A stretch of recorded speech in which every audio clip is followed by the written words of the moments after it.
로마서 8장 9절에서 11절 말씀입니다. 신약성경 249페이지입니다. 찾으신 줄 알고 봉독해드리겠습니다. 만일 너희 속에 하나님의 영이 거하시면 너희가 육신에 있지 아니하고 영에 있나니 누구든지 그리스도의 영이 없으면 그리스도의 사람이 아니라. 또 그리스도께서 너희 안에 계시면 몸은 죄로 말미암아 죽은 것이나 영은 의로 말미암아 살아있는 것이니라.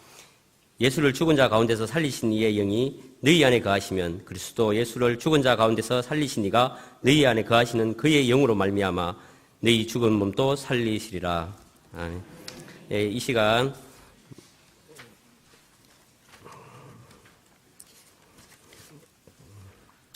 작은 목자들 교회 담임 목사님 하시는 정정한 목사님 나오셔서 성도의 길이라는 제목으로 말씀 전해 주시겠습니다. 말씀 전해 주실 때 큰 은혜 받으시기 바랍니다.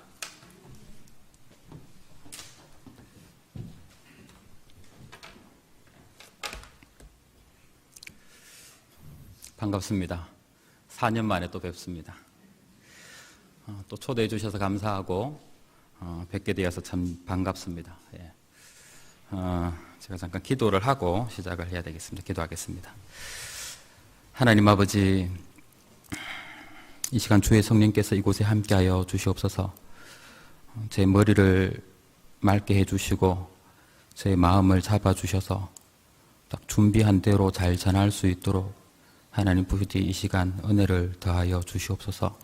주님께 시조공을 부탁드리며 예수님 이름으로 기도드립니다. 아멘.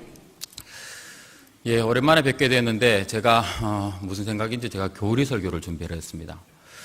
이게 또 오후 시간에 해가지고 이거 잘한 선택인지는 모르겠는데, 근데 그럴 때가 있어요. 이게 그래도 이 말씀 전해야 되겠다 싶을 때가 있으면은 이거 좀 어쩔 수가 없는 그런 게 있습니다. 쉽지는 않을 수도 있겠습니다만은 못 알아들을 소리는 아닙니다. 그냥 조금만 집중해서 따라와 주시면은 반드시 유익이 있으리라 생각을 합니다. 성도란 이름이 참 영광스럽죠. 세상에 어떤 명예와도 바꿀 수 없는 이름입니다. 세상의 권세, 부귀영화 이런 것들은 다 일시적이지만 성도는 영원토록 영광을 누립니다. 사람은 영원하신 하나님의 형상을 따라 지음을 받은 존재여서 그래서 죽어서도 소멸하지 않고 영원한 복락과 영원한 심판, 이 둘 중 하나에 거하게 되죠. 그걸 결정하는 기회는 이 땅에서 뿐입니다. 우리가 이 땅에서 사는 동안 성도가 된 사람은 영생을 얻고 그렇지 않은 사람은 영벌에 처해지게 됩니다. 성도는 이런 가르침을 단지 성경 이야기로 듣는 사람들이 아니라 실제로 그렇다고 믿는 사람들입니다. 그런 사람들이 성도예요. 그래서 우리가 이 땅에서 성도의 길에 접어드느냐 마느냐 하는 것은 정말로 중요한 일입니다. 우리 오늘 말씀을 통해서 성도가 영원을 두고 어떻게 사는지, 어떤 일생을 사는지, 또 어떤 길을 걷는지 우리가 같이 함께 생각해 보기를 바랍니다. 먼저 생각할 것은 성도의 출생입니다. 출생. 그리스도인이 되는 조건이라고 볼 수 있겠습니다. 어떤 사람이 그리스도인인가? 우리 9절 말씀을 같이 함께 한번 읽으시겠습니다. 9절입니다. 만일 너희 속에 하나님의 영이 거하시면 너희가 육신에 있지 아니하고 영에 있나니 누구든지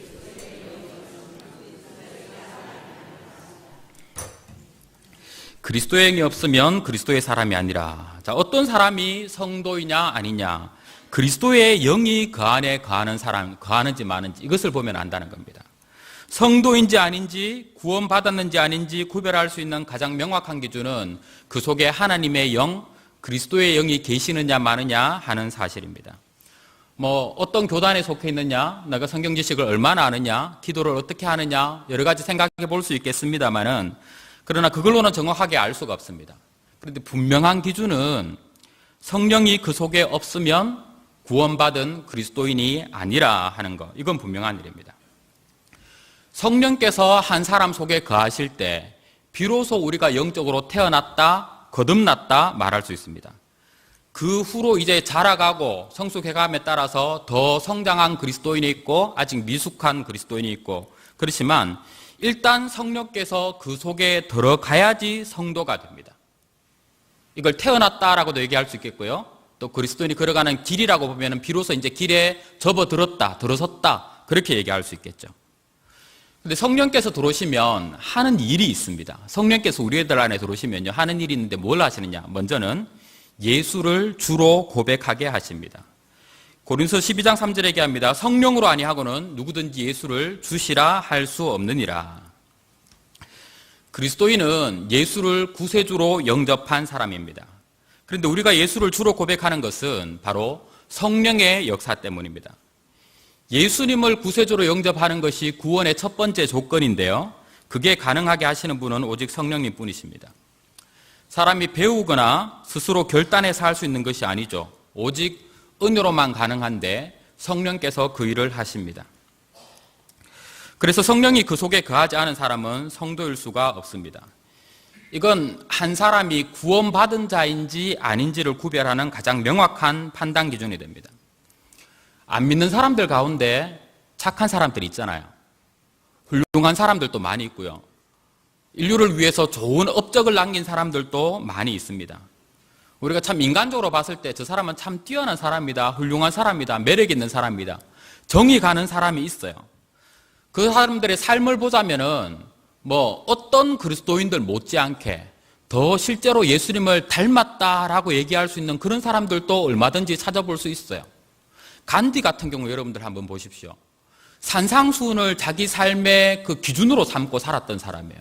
얼마나 참 예수님을 닮은 그런 삶을 살았습니까? 그러나 그렇다고 해서 구원받은 것은 아닙니다. 그분은 예수님을 주로 고백하지 않았거든요. 그 속에 성령님이 계셨던 것은 아니거든요.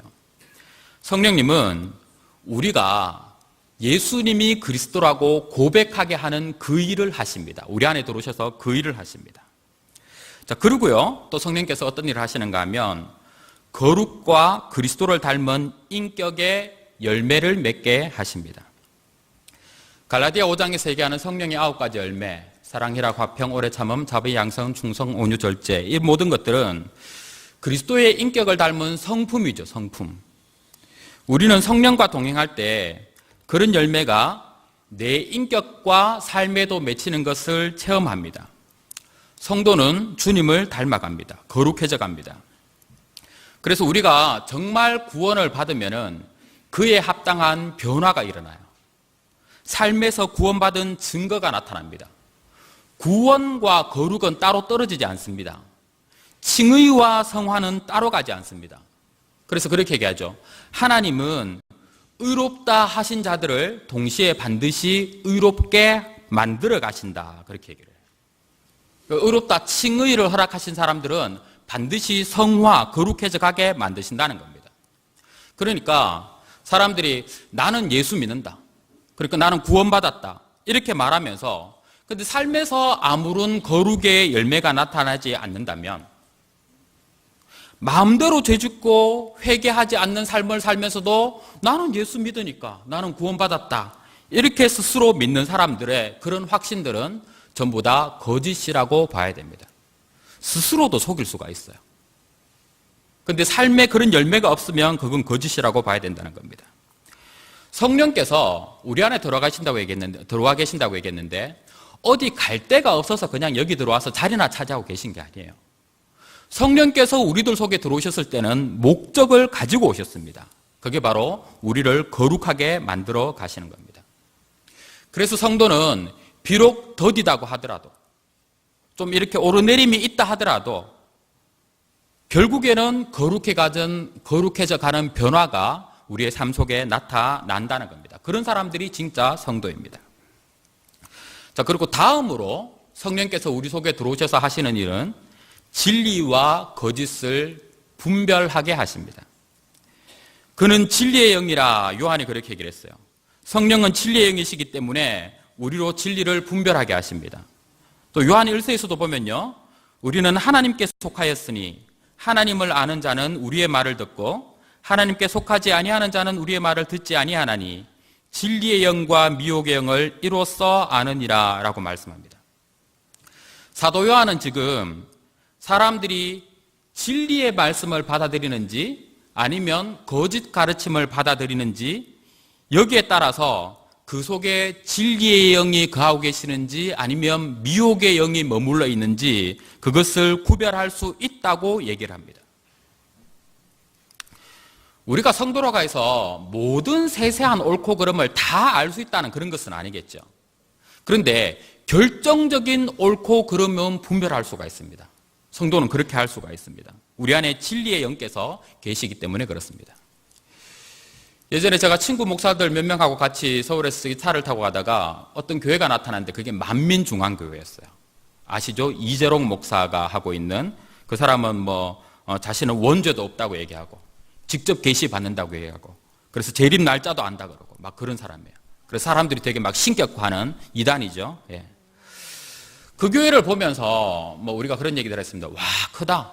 누구는 워딩 그대로 하면은 쎄 빠지게 몇 년을 해도 사람들도 이렇게 잘 안 모이는데 저기는 막 저렇게 헛소리 막 해놔도 사람들 저렇게 막 모여들고 참 놀랍다 그런 얘기를 하면서, 그러면서 개척교회 하고 있던 한 목사님이 이런 얘기를 했어요. 와, 저희 가서 한번 배워볼까?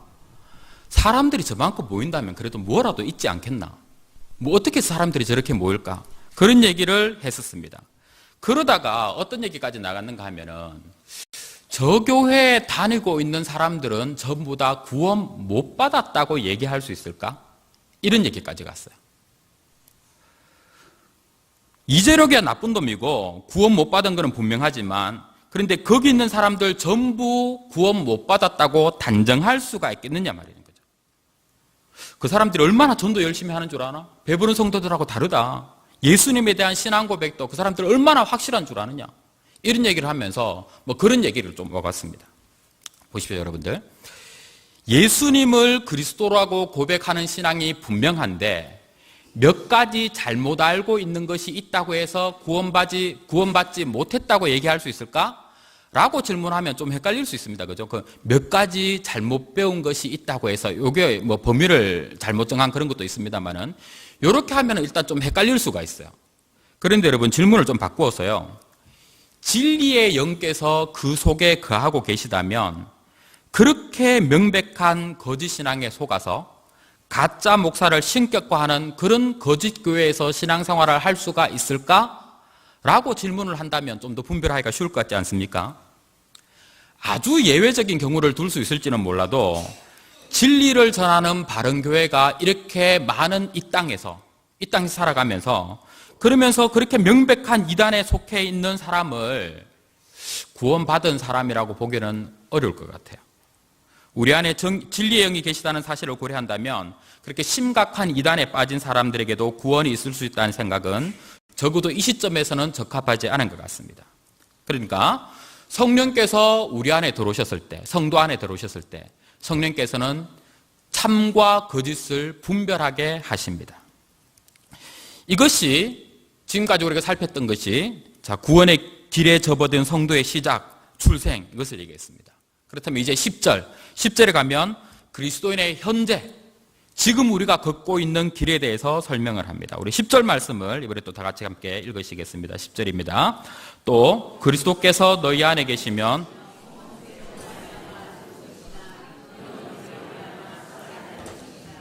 아멘.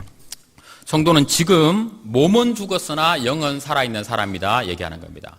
이게 조금 어려운 부분인데 여러분들 이 부분을 따라오셔야 뒤에서 얘기하고 있는 그런 황금과도 같은 말씀을 우리가 제대로 받아낼 수가 있습니다. 조금 집중하고 따라와 주셨으면 좋겠습니다. 자, 성도는 먼저 어떤 사람이냐? 몸이 죄로 말미암아 죽어있다 얘기해요. 우리 몸은 죽었다고 말해요. 죽을 것이라가 아니라 죽은 것이나 이렇게 얘기하죠. 지금 우리 현재 상태가 우리 몸이 죽어있는 상태라고 말하고 있어요. 그런데 다른 데 보면, 요 바로 뒤에 봐도 11절에 보면 너희 죽을 몸도 살리시리라 얘기해요. 또 저 앞에 6장 12절에서도 보면 죄가 너희 죽을 몸을 지배하지 못하게 하라 이렇게 얘기해요. 헷갈리죠? 여기서는 죽은 몸이라고 얘기하고 다른 데서는 죽을 몸이라고 얘기를 합니다. 왜 이런 표현이 가능하냐? 이런 걸 설명하는 신학적인 개념이 즉각성과 점진성 이런 걸 얘기하면 되겠습니다. 죄로 인해 우리는 이미 즉각적으로 죽은 존재예요. 그런데 점점 완전한 죽음을 향해서 또 나아가고 있는 존재입니다. 그렇지만 우리가 두 눈 뜨고 살아가고 있지 않습니까? 지금 우리가 같이 함께 이렇게 몸이 살아있지 않습니까? 그죠? 이런데도 불구하고 이걸 뻔히 알고 있는 바울이 왜 이렇게 표현을 했느냐? 왜 우리 몸이 죽었다고 말을 하는가? 성경은 어떤 의미에서 그렇게 얘기하는가? 먼저는요, 우리 몸에 사망이 거하고 있다는 점에서 그렇습니다. 사망의 씨앗이 우리 몸에 거하고 있어요. 반드시 열매 맺는 씨앗입니다. 근데 그 열매가 뭔가 하면 사망이에요. 한 번 죽는 것은 사람에게 정하신 일이라 얘기하지 않습니까? 어떤 사람도 피해갈 수가 없습니다. 사실상 우리는 태어나는 순간부터 죽어가고 있어요. 모든 사람이 그렇지 않습니까? 사람의 몸은 원래 하나님께서 처음 창조하셨을 때는 생명으로 충만한 몸이었지만 타락하고 나서는 질병과 연약과 부패와 죽음으로 가득 찬 몸이 되었습니다. 그래서 모든 사람의 몸은 결국 사망에 이르게 됩니다. 그래서 우리 몸이 죽었다라고 얘기를 하고 있는 거예요. 또 하나는 이게 더 중요한 개념인데 우리 몸에 죄가 거하고 있다 하는 겁니다. 이 개념은 로마서 6장에서 잘 설명을 하고 있는데 특히 로이드 존슨 목사님이 그 로마서 강해에서 이걸 아주 잘 풀어서 설명을 했습니다. 우리는 구원받은 성도가 되었음에도 불구하고 죄는 여전히 우리 몸에 남아 있습니다. 성도 안에도 죄가 있습니다. 그죠? 근데 성경에서는 성도에게 죄가 거하는 처소가 어디냐라고 얘기했을 때 그게 몸이라고 얘기해요. 몸. 우리 육신, 몸 속에 죄의 법이 있습니다. 우리의 몸은요, 죄에게 기회를 제공해요. 그래서 죄는 언제나 우리 몸에 거하면서 우리 몸을 틈타서 범죄하게 만듭니다. 우리가 죄의 결과로 사망이 온다는 것을 아는데 죄가 우리 몸에 머물면서 영향력을 행사하고 있기 때문에 그런 의미에서 우리 몸은 죽은 것입니다. 죄와 사망은 동전의 양면과 같죠. 뗄래와 뗄 수가 없습니다. 그래서 죄가 거하고 있는 우리 몸은 죽은 것입니다. 그런데 성도의 영은 의로 말미암아 살아있다고 말씀하세요. 여기서 영이란 건 우리 몸과 반대되는 영혼을 가리키는 겁니다. 우리 영혼은 살아있습니다. 이건 역시 살게 될 것이다 라고 얘기하지 않고 살아있다고 얘기해요. 지금 이 세상을 살아가고 있는 우리 성도들의 영혼이 살아있습니다. 살아있어. 성도영은 성령으로 말미암아 생명을 받았습니다. 다시 말해서 거듭났죠. 성도는 영적으로 다시 태어난 존재입니다. 에베소서에서 얘기합니다. 허물로 죽은 우리를 그리스도와 함께 살리셨고 또 함께 일으키사 그리스도 예수 안에서 함께 하늘에 앉히시니 이게 우리 성도의 영적인 실존이에요. 허물로 죽은 이라고 얘기했죠. 우리 영은 완전히 죽었었습니다. 죽었었어요. 인간이 타락했을 때 우리 영은 다 죽었습니다. 영이 죽었을 때 인간은 성령의 일을 생각하지 않았고 오직 육신의 일만 생각했습니다. 그래서 하나님과 원수되어 있었고 하나님의 법에 복종하지 않았으며 복종할 수도 없었습니다. 그게 영이 죽어 있는 모습이에요. 그런데 성도는 그리스도 안에서 거듭나는 순간 새로운 생명을 얻었습니다. 여러분들, 우리는 지금 영생을 살고 있습니다. 영생을 기다리고 있는 게 아니에요. 내가 죽고 난 다음에 영생이 들어가는 그게 아니에요. 지금 이미 영생을 살고 있습니다. 우리 성도가 그렇습니다. 이걸 사도 요한도 잘 설명을 했는데요. 요한복음 5장 24절에 보면 얘기해요. 내 말을 듣고 또 나 보내신 이를 믿는 자는 영생을 얻었고 얻을 것이로가 아니라 얻었고라고 얘기합니다. 나는 부활이요 생명이니 나를 믿는 자는 죽어도 살겠고 무릇 살아서 나를 믿는 자는 영원히 죽지 아니하리니 그리스도인은 살아 있습니다. 영이 살아있기 때문에 영원히 죽지 않습니다. 몸은 죽을 것입니다. 그러나 영은 죽지 않습니다. 그래서 영원히 죽지 않는다고 얘기하는 겁니다. 계시록에서도 말씀해요. 이 첫째 부활에 참여하는 자들은 복이 있고 거룩하도다. 둘째 사망이 그들을 다스리는 권세가 없고. 첫째 부활에 참여한 자들이란 것은 영이 살아있는 사람들입니다. 그리스도인이 된 사람들, 이런 사람들은 두 번째 사망, 영원한 죽음에 이르지 않는다고 말씀을 합니다. 자, 이것이 우리 성도의 실존이고 영원한 위치입니다. 우리는 이미 영생을 누리고 있는 사람들이에요. 결코 취소되거나 잃어버리지 않을 영생입니다. 우리는 영생이신 하나님 안에서 살고 있고 하나님과 교통하고 있습니다. 자, 이것을 좀 정리를 해보겠습니다. 그리스도인의 몸은 죄로 인해서 죽어 있습니다. 그런데 영은 그리스도의 의로 인해서 살았어요. 우리가 어떻게 살게 됐느냐? 의로 살았는데 내 의가 아니라 그리스도의 의로 살아난 사람들입니다. 그리스도의 의가 우리에게 전가되어서 그 결과로 우리가 생명을 얻은 자들이라는 거예요. 내가 의로워서 얻은 게 아닙니다. 또는 그리스도께서 나에게 베풀어 주신 그 은혜로 말미암아 내가 거룩하게 변화되고 난 다음에 내가 거룩하게 살았기 때문에 그 결과로 구원을 얻은 것도 아닙니다.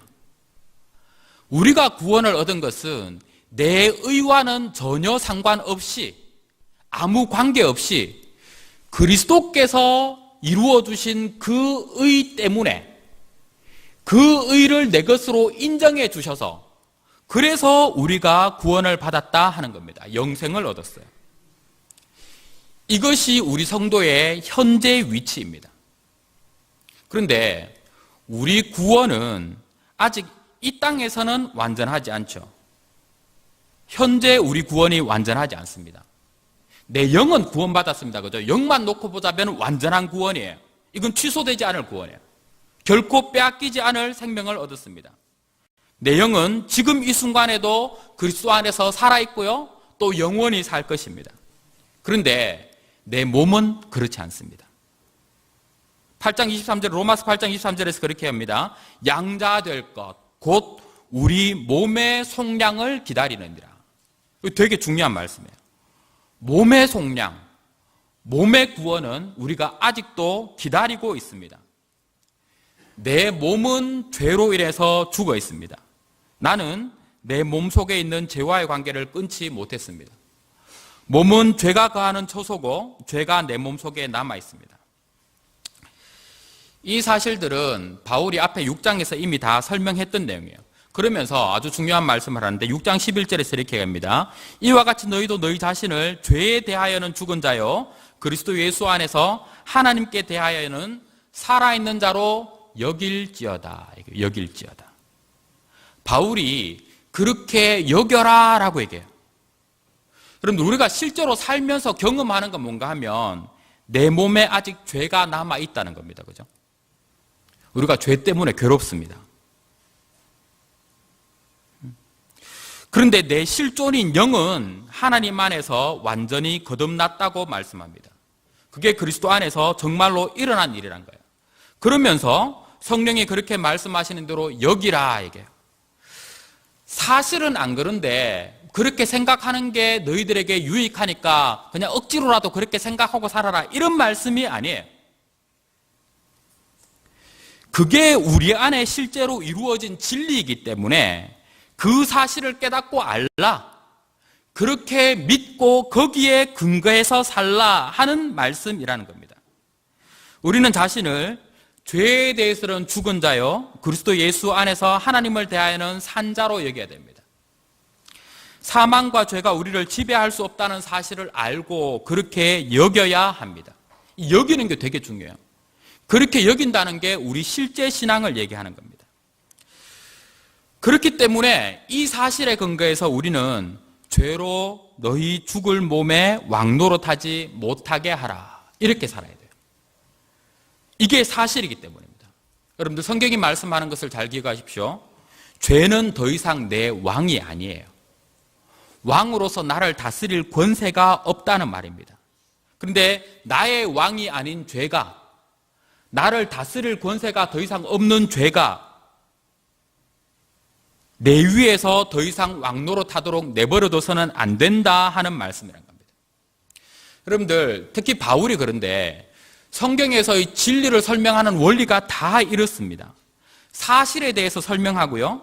하나님께서 우리에게 이루어 놓으신 그 사실에 대해서 먼저 설명을 하고 이 진리를 깨달으라, 이 사실을 알라, 그리고 거기에 근거해서 합당하게 살아라 이렇게 설명을 합니다. 그래서 여러분들 우리가 교리를 아는 것이 진짜로 중요하다는 거예요. 사실 보면 우리는 내가 어떻게 믿고 있느냐, 어떤 일에 대해서 어떻게 여기고 있느냐에 따라서 내 삶이 결정됩니다. 물론 연약해서 못하는 경우들은 빼고요. 많은 경우들에는 내가 믿고 그렇게 여기고 있는 대로 살아간다는 겁니다. 그래서 우리가 성경이 말씀하고 있는 그 교리를 내가 어떻게 알고 어떻게 여기고 있는지가 우리 성도의 삶을 굉장히 크게 좌우합니다. 그렇기 때문에 우리가 진리의 말씀, 이 교리를 아는 것이 중요하다는 겁니다. 자, 죄는 아직도 우리 몸에서 왕노릇을 하고 있습니다. 죄가 우리에게 영향을 미치는 방법이 크게 두 가지라고 얘기를 해요. 강압과 속임입니다. 죄가 왕일 때는 이 강압이란 게 통합니다. 강제적으로 권세를 행해서 죄를 짓게 만듭니다. 그런데 그리스도로 인해서 죄는 더 이상 우리의 왕이 아니에요. 이렇게 되면은 죄가 우리에게 강제로 죄 짓게 만들 수는 없습니다. 그때 이제 남은 방법은 뭔가 하면 속임이에요, 속임. 선악과를 먹으면 눈이 밝아질 것처럼 속이고요. 하나님이 주시는 열매보다 죄를 지을 때 얻게 되는 열매가 더 좋다고 속이고요. 혹은 우리가 아직도 죄의 법에 복종하지 않으면 안 되는 존재인 것처럼 우리를 속입니다. 마귀는 우리를 그렇게 속여서 우리를 죄로 이끌어갑니다.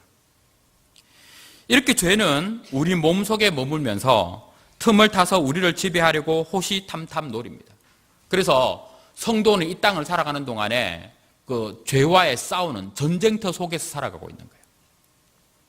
그런데 불신자는 그렇지 않습니다. 이런 싸움이 없습니다. 거기는 죄와의 싸움이 없고요. 그냥 죄의 다스림이 있을 뿐이에요. 왕으로서 강압합니다. 그러나 우리는 성령의 거하심으로 말미암아 성도가 되었습니다. 영은 살아있는데 몸은 죽은 상태입니다. 그래서 내 삶을 불의의 무기로 죄에게 바칠 것인지 의의 무기로 하나님께 바칠 것인지 싸우는 중에 있습니다. 우리가 깨어서 기도해야 할 이유가 여기에 있습니다. 우리가 하나님의 전신갑주를 입어야 하는 이유도 여기에 있습니다. 우리는 싸움을 멈춰서는 안 됩니다. 내 육체를 쳐서 복종시켜야 하는 싸움을 싸우는 그 중간을 우리 성도들이 살아가고 있습니다. 그래도 감사한 것은 어떤 죄도 그리스도 안에 있는 우리를 다시 사망의 영역으로 끌고 갈 수는 없어요. 내가 진짜 성도가 맞다면 내 삶에 죄가 있다 하더라도, 내가 연약함으로 범죄하는 것이 있다 하더라도 그 죄 때문에 내가 다시 사망으로 끌려가지는 않는다는 거예요. 죄를 짓긴 하지만 생명의 나라에서 짓고 있는 거예요. 의의 나라에서 짓고 있는 거예요. 넘어져도 어느 나라에서 넘어지느냐 이게 다르다는 겁니다. 내가 38서 넘어가서 넘어지느냐 이 땅에서 넘어지느냐 이게 다르잖아요. 그 차이가 있는 겁니다. 성도에 넘어지면 생명의 나라에서 넘어지는 겁니다.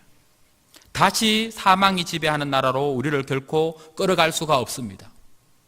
그러나 여러분, 그것만이 다가 아니고 우리를 큰 문제에 빠뜨릴 수는 있어요. 우리 위치를 아예 옮길 수는 없지만, 생명에서 다시 사망으로 우리를 옮길 수는 없지만, 그런데 큰 문제에 빠뜨릴 수는 있습니다.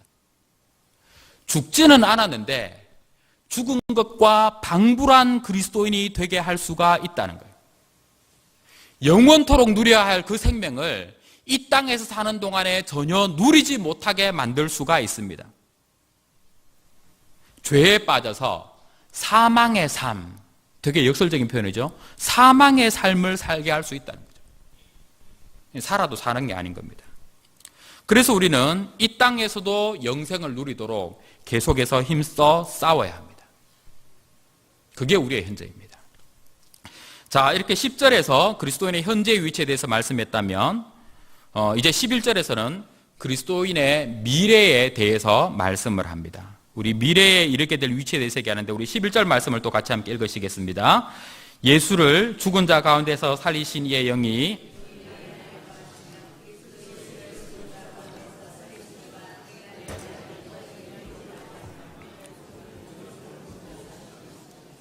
아멘. 자, 너희 죽을 몸도 살리시리라. 이게 우리 성도가 장차 누리게 될 모습입니다. 너희 몸도, 이 말씀은 분명히 우리 몸, 육신의 부활을 의미합니다. 현재 죽어 있는 몸, 죄의 유혹과 괴로움이 있는 몸, 이 몸이 장차 살게 될 것입니다. 우리가 장차 입게 될 영화로움을 말씀하고 있습니다. 이것이 모든 성도들이 걷게 될 길의 종착지예요. 우리 성도들이 처음에 그 길에 들어섰다면 과정을 거쳐서 도착하게 되는 종착지가 바로 이 죽을 몸도 살리시는 이 영화로움이라는 거예요. 성도에게 주어진 길은 사실상 외길이라고 얘기할 수 있습니다. 가는 그 사이에는 여러 가지 환경들을 만날 수도 있어요. 가시밭길을 걸을 때도 있고 쉴만한 물가에서 안식을 취하기도 합니다. 그러나 종착지는 하나입니다. 다른 결국은 없습니다. 길 잃어버릴 염려도 없습니다. 이게 하나님께서 우리 성도에게 처음 구원을 허락하셨을 때 다 보장하신 내용이에요. 예수를 주로 고백함으로 성도의 길에 접어든 사람들은요, 영화로운 구원에 도달하는 걸 보장받은 사람들입니다. 칭의, 성화, 영화 얘기하죠, 그죠? 이건 전부 다 은혜의 금사슬로 하나로 묶여 있습니다. 세상 어떤 것도 이것을 끊을 수가 없습니다. 그래서 우리의 구원은 안전합니다. 여러분들이 정말로 예수를 나의 주로 고백하신다면 우리의 구원은 안전합니다. 여러분들 그 사실을 믿으시기를 바랍니다. 자, 여러분들 말씀대로라면 나는 구원을 받았어요, 그죠? 그런데 내가 아직도 죄를 짓고 있다는 말이죠. 마귀가 내 죽을 몸을 여전히 사용하고 있고요, 몸의 지체를 통해서 나를 넘어뜨리는 것을 경험하고 있는 현재를 살아가고 있습니다. 그렇다면 이런 과정을 살아가고 있는 우리가 장차 반드시 그래도 구원을 받을 것이라 하는 사실을 우리가 어떻게 해서 확신할 수 있겠습니까? 성도에게 구원에 확신한 것이 중요한데 어떻게 확신할 수 있느냐? 먼저는요, 바로 성령께서 내 안에 거하고 계시기 때문에 그렇습니다. 성령께서 우리 몸까지 장차 확실한 구원을 얻어 영생을 누리게 될 것이라는 사실에 대한 보증이 되신다라고 말씀하고 있습니다. 성령께서 그래요. 이걸 에베소서 1장 13절에서 14절까지 분명하게 말씀하고 있는데, 거기 보면 우리는 약속의 성령으로 인치심을 받았고 성령은 우리 기업에, 그러니까 우리 구원의 보증이 되신다라고 말씀하셨어요. 성령께서 우리 구원의 보증이 되신다, 이 말씀하시는 거거든요. 이거는 신대원에서 그 신약학 가르치는 우리 길성남 교수님이 워낙 중요하게 가르치시는 내용이어서 우리 성도님들도 이미 들어보셨는지 모르겠습니다. 여기서 보증이란 것은 아라본이라는 단어를 쓰는데요, 이건 어떤 건가 하면 첫 번째로 내는 할부금 얘기예요. 내가 차를 낼 때 36개월 할부 이런 식으로 하지 않습니까? 그죠? 그 할부금을 내는 건 뭔가 하면, 첫 번째 할부금을 내는 건 뭔가 하면은 내가 이걸 반드시 다 사겠다 하는 그런 내용인 거죠. 일단 그 할부금 내면 그건 내게 되는 겁니다. 그죠? 나머지 물론 다 갚아야 됩니다만은 그 할부금을 내기를 해요.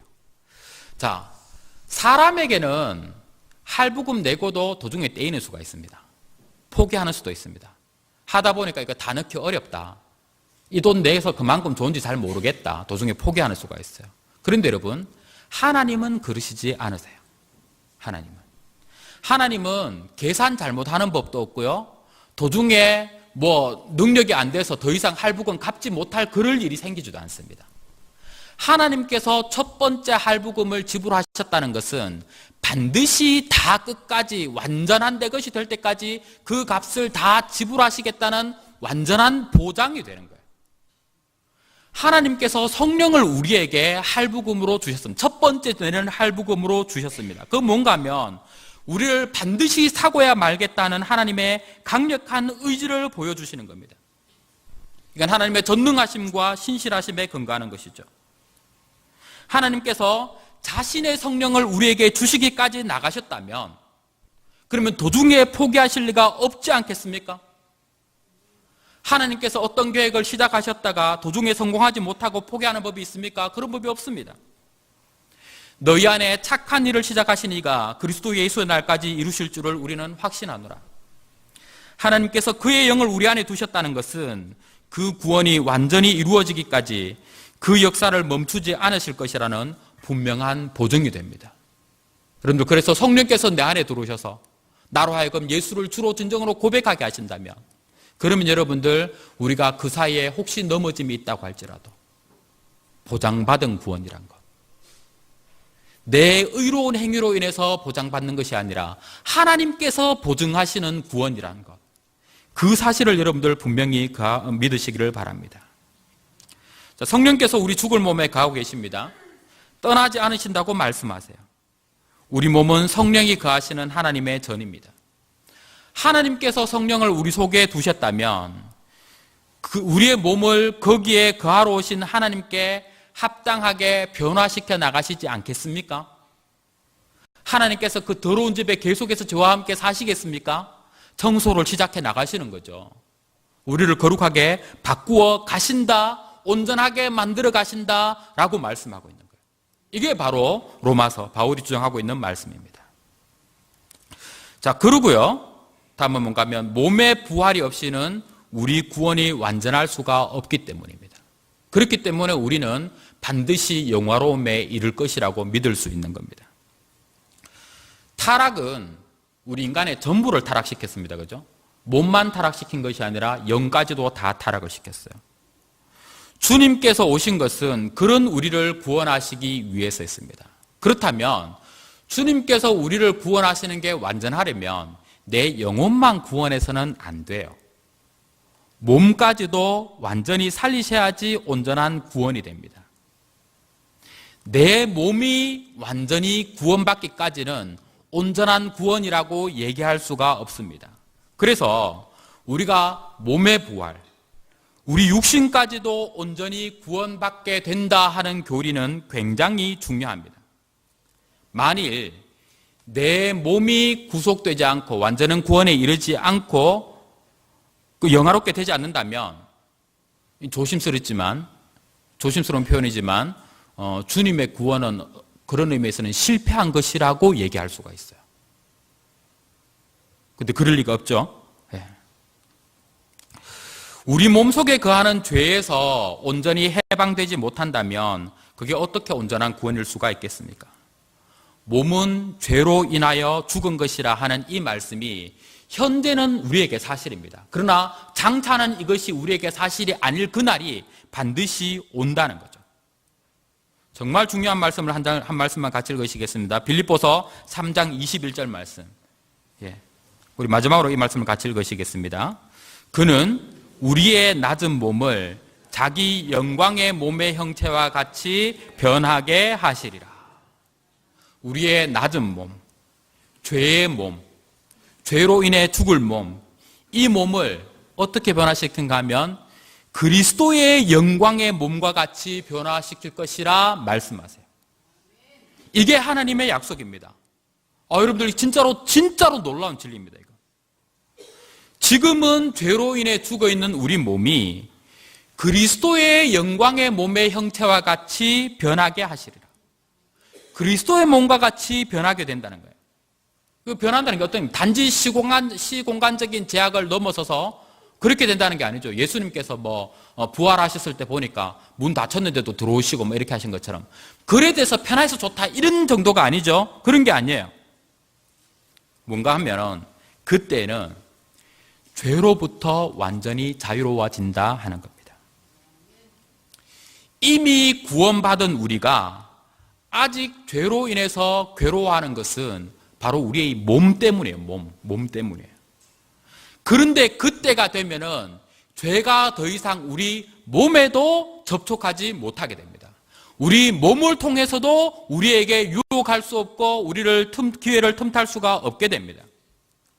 그런데 우리가 성도로서 진짜로 괴로운 게 그거 아닙니까? 죄 문제 아닙니까?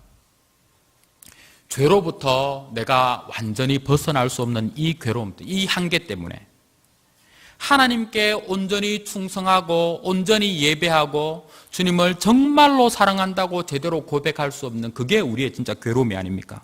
그게 우리가 가장 힘든 문제 아닙니까? 그런데 여러분들 그때에는 그런 고통에서 해방된다는 거예요. 죄에 속박된 우리 몸까지 온전하게 살리십니다.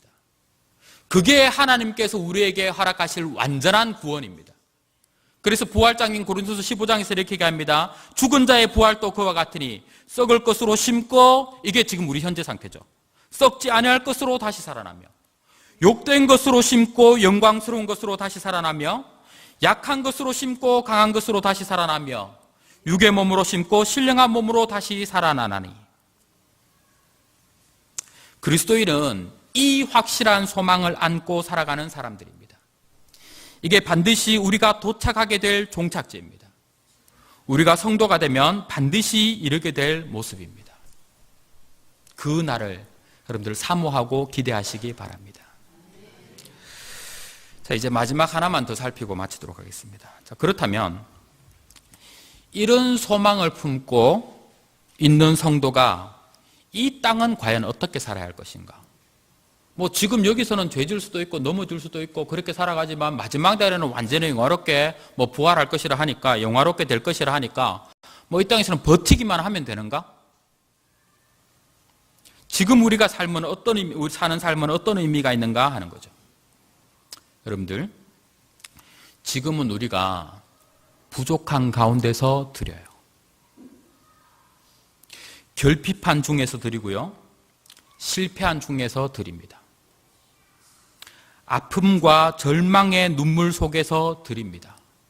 그런데 여러분들, 이런 기회는 이 땅에서 뿐입니다. 장차 우리가 영화로움에 이르게 되었을 때는 완전해요. 그때는 주님을 위해서 포기할 것도 없고요, 부족한 것도 없고 원망스러운 것도 없고 선택할 것도 없습니다. 하나님의 완전하신 영화로우심을 친히 보면서 나도 충만한 가운데 하나님과 영원을 함께 누립니다. 여러분들, 그 영광을 정말로 진심으로 사모하고 기대합니다. 얼마나 좋겠습니까? 우리가 그날에 이르면 얼마나 좋겠습니까? 그런데 여러분들, 그것도 좋지만 이 땅에서 부족한 가운데 드리는 고백도 진짜 가치 있지 않습니까? 여러분들, 어릴 때 자녀를 키울 때 한번 생각해 보십시오. 자녀가 막 돈이 남아 돌아서 그래서 비싼 거 사주는 거, 그거 좋습니다. 그죠? 그런 것도 좋아요. 그런데 자녀가 없는 가운데서 아끼고 아껴서 엄마를 위해, 아빠를 위해 어떤 작은 선물 사주는 거, 그거 부모한테는 별것 아니어도 여러분들 그거 얼마나 귀합니까? 아이의 그 마음이 얼마나 귀합니까? 그런 거죠. 우리가 하나님 앞에 드리는 것도 그래요.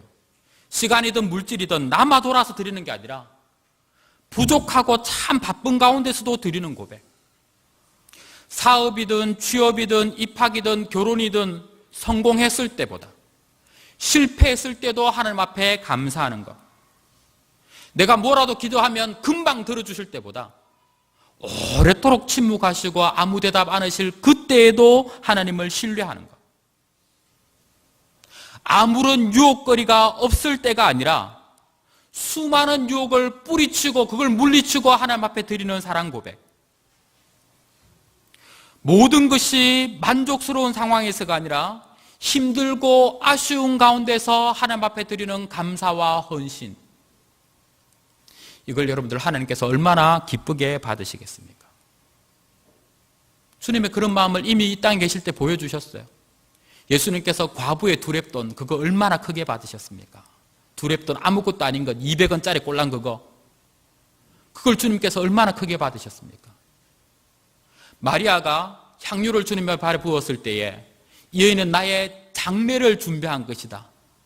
메시아로서 대속적인 죽음을 죽을 그 장례를 준비하신 것이다. 예수님께서 그런 의미로 받아들이셨잖아요.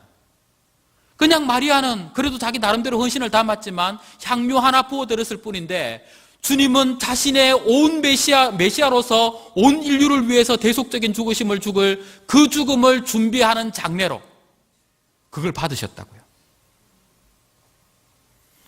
하나님은 우리가 지금 부족한 중에, 결핍한 중에, 실패와 아픔 속에서 지금 드리는 고백을 진짜로 기뻐하십니다. 그것을 정말로 원하십니다. 그래서 여러분들, 지금 우리가 아프고 힘겨울 수 있지만 이 땅에서 이런 어려운 가운데 하나님 앞에 드리는 이 고백은 영원을 두고 우리를 보아도, 우리에게 허락하여 주실 그 영생을 두고 보아도 다시 없을 기회예요. 이 땅에서밖에 없을 기회입니다. 소중한 기회입니다. 우리 사랑하는 성도 여러분들, 어떤 어려움이 있으십니까? 어떤 절망할 만한 상황에 놓여 있으십니까? 그러나 여러분들, 거기에서 하나님을 예배하는 것을 포기하지 마시기 바랍니다. 믿음을 저버리지 마시기를 바랍니다. 기도를 멈추지 마시기 바랍니다. 지금 여러분, 우리의 실패가, 우리의 고통이 아프고 힘드십니까? 그날에 가면 그런 거 없을 거예요.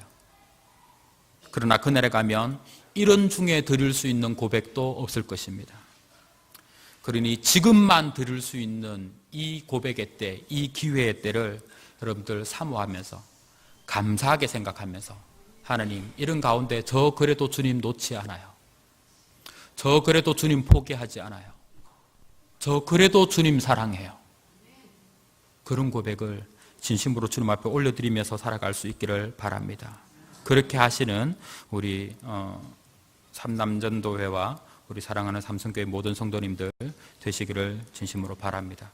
우리 기도 한번 하고 사회자님 바로 이어서 하시는가요? 예, 그럼 우리 같이 한번 기도하고 사회자님 나오실 때까지 기도하시겠습니다. 우리가 원망할 때가 많습니다. 그죠? 왜 하나님은 내게 이런 어려움을 주시는지, 왜 내 환경이 내내 그냥 이렇도록 두시는지, 우리를 사랑하지 않으셔서가 아닙니다. 기회를 주고 계신 거예요. 부족한 가운데서 드릴 수 있는 이 기회를 놓치지 말고 하나님을 여전히 신뢰하며 하나님 앞에 사랑 고백 올려드리는 그런 신앙으로 하나님 바뀔 수 있도록 은혜를 더해달라고, 영혼에 대한 확신을 가지고 흔들림 없이 주님을 믿으며 살아갈 수 있는 믿음 달라고 우리 같이 함께 기도했으면 좋겠습니다. 기도하시겠습니다.